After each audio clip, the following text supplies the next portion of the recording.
May panahon na kapag sinabing electric car, ang pumapasok sa isip ng Pilipino ay golf cart.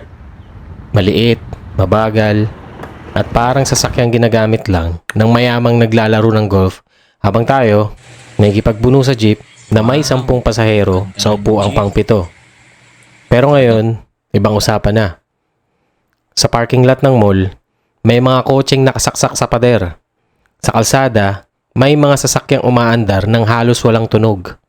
At sa showroom, parami ng parami ang may label na hybrid, plug-in hybrid, full electric. Parang smartphone lang. Noong una, kakaiba. Pagkatapos, naging sosyal. Ngayon, unti-unti nang nagiging normal. Pero paano nangyari yun? Paano nagsimulang tanggapin ng bansang mahilig sa tambucho, diesel at malakas na busina ang sasakyang tunog electric fan? At handa na nga ba talaga ang Pilipinas sa panahong hindi na gasolina ang pangunahing bumubuhay sa ating mga sasakyan? Ito ang kwento ng pag-usbong ng hybrid at electric vehicle sa Pilipinas.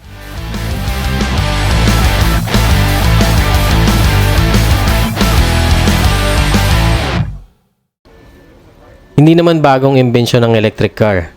Bago pa naging normal ang gasoline-powered vehicles, meron ng mga dikuryenteng sasakyan noong late 1800s. Tahimik sila, madaling gamitin, at hindi kailangang pihitan sa harap na parang nag-start ng lumang generator. Pero nanaig ang internal combustion engine. Mas madaling magdala ng gasolina, mas mabilis mag-refuel, at habang lumalaki ang oil industry, naiwan sa gilid ang electric vehicle. Parang talented na contestant na na-eliminate dahil walang text votes. Pagdating ng modern era, isa sa mga kumpanyang nagbalik ng ideya ng electrified mobility ay ang Toyota. Noong 1997, inilabas nito sa Japan ang Prius, isang sasakyang gumagamit ng gasoline engine at electric motor. Hindi pa ito purong electric, pero ipinakita nitong pwedeng pagsamahin ang dalawang sistema para makatipid ng gasolina at mabawasan ng emissions. At noong June 19, 2009, dinala ng Toyota Motor Philippines ang Prius sa local market. Ito ang kinikilalang unang commercially introduced hybrid vehicle sa bansa. Problema lang, nung panahong yun, parang bisita mula sa future ang Prius. Kakaiba ang hugis, kakaiba ang dashboard, at kakaiba rin ang presyo para sa mga ordinaryong Pilipino. Habang ang karamihan ay nagtatanong kung ilan ang kilometer per liter ng Vios, may Prius owner nang nagpapaliwanag tungkol sa regenerative braking. Malamang pagkatapos niyang magpaliwanag, ang sagot ng kausap niya, okay, pero may piyesa benza banawe.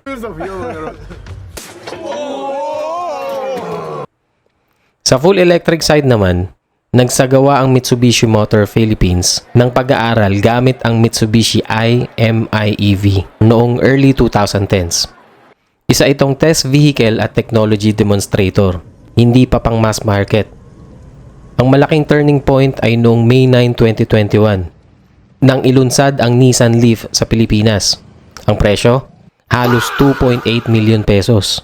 Ito ang unang mass market battery electric vehicle na opisyal na ibinenta ng major manufacturer ng bansa. Ibig sabihin, hindi na ito experiment. Pwede mo na itong bilhin, irehistro at gamitin araw-araw. Kung kaya ng budget mo na parang bumili ng kotse at ng maliit na lupa sa probinsya. Maagang dumating ang hybrid at EV technology sa Pilipinas, pero hindi agad naging handa ang ecosystem. Noon, kakaunti ang choices, mahal ang units, at halos wala pang charging infrastructure. Para sa karamihan, mas practical pa rin ang gasolina at diesel. Pero unti-unting nagbago ang laro. Una, sa gasolina, paulit-ulit na tumataas at nagiging unpredictable ang presyo. Biglang mag-iisip ka muna bago magpa-full tank. Pangalawa, dumami ang options. May hybrid SUVs, crossover, sedan, MPVs, at mas abot kayang electrified models. Hindi na science project ang itsura ng EV. May mukhang normal na kotse at may mukhang galing sa future. Pangatlo, pumasok ang policy support. Noong April 2022, naging batas ang EVIDA o ang RA 11697, ang naglatag ng National EV Strategy, charging infrastructure expansion at incentives tulad ng exemption sa number coding para sa qualified EVs. Noong 2024, pinalawak pa ang import duty incentives para sa EVs at hybrids. Unti-unting nagkaroon ng epekto. Ayon sa Department of Energy, umabot sa 60,906 ang registered EVs noong 2025, kasama ang libu-libong charging points at daang-daang providers. Pagsapit ng 2026, lalo pang dumami ang accredited charging providers.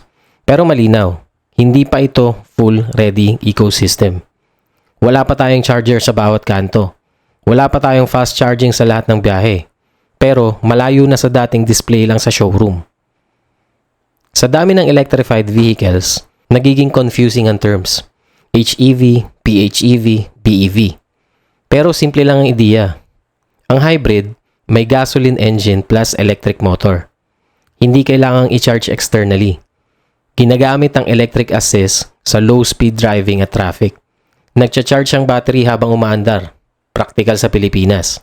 Dahil walang charging anxiety, mas tipid sa gasolina, same routine pa rin. Ang plug-in hybrid o ang PHEV, hybrid pa rin siya. Pero may mas malaking battery at pwedeng i-charge. Pwedeng sa short trips, electric mode. Sa long trips, gasoline backup. Pero kailangang i-charge para sulit. Kung hindi, para ka lang may extra weight na hindi ginagamit. Ang full electric naman o ang BEV, walang gasolina, walang engine, battery plus electric motor lang. Ang pros, tahimik, mabilis ang acceleration, mas kaunti ang moving parts, zero tailpipe emissions. Ang cons, kailangang mag-charge, nakadepende sa charging access, at kailangan planuhin ang lahat ng biyahe mo. At dito pumapasok ang real-world question. Hindi lang gusto mo ba ng EV, kundi kaya ba ng lifestyle mo? May bahay ka ba na pwedeng mag-charge? Kamusta ang daily route mo? May charger ba sa area mo? Ang reality check, hindi one size fits all ang electrification. Ang hybrid, easiest transition. Ang PHEV, flexible but needs discipline.